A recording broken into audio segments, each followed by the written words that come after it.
Hey everyone, Jim here with a new episode for the Grant Investments YouTube channel. It seems like we may finally be able to move past the ongoing tariff discussions that have dominated for the past few weeks.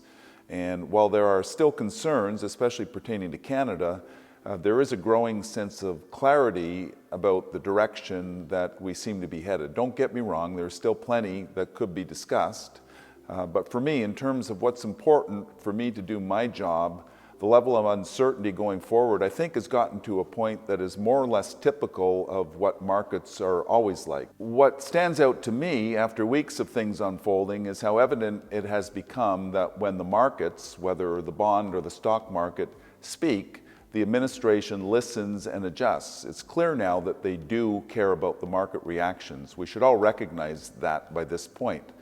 So today I'm going to keep things brief with a short update, and hopefully we can shift our focus to new and more forward-looking topics in the near future.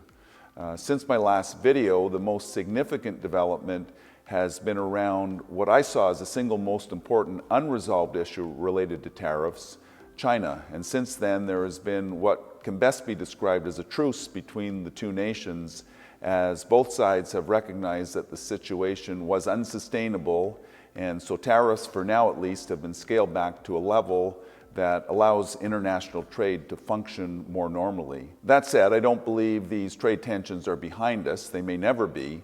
The U.S. and China have fundamentally conflicting economic strategies that stretch back decades, and those aren't likely to be resolved overnight. But if I were to summarize the road ahead, I'd say it's not necessarily all about improving trade relations as it is about a gradual decoupling of the two economies. Let's look at Apple as an example. A good portion of iPhones are currently made in China, which doesn't sit well with the administration.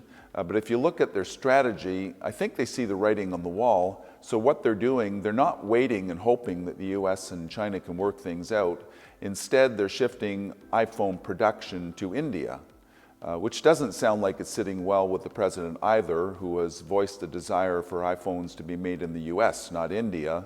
But I think we need to take this with a little bit of a grain of salt, since according to the news, the U.S. and India are close to working out a trade deal. And if that's the case, the latest rhetoric might be more of a negotiating tactic than a genuine push to have iPhones manufactured domestically. This is definitely something that is worth keeping an eye on, and we'll learn more as things unfold. For now, thanks for tuning in, and as always, feel free to reach out with any questions. I look forward to discussing some fresh topics with you soon.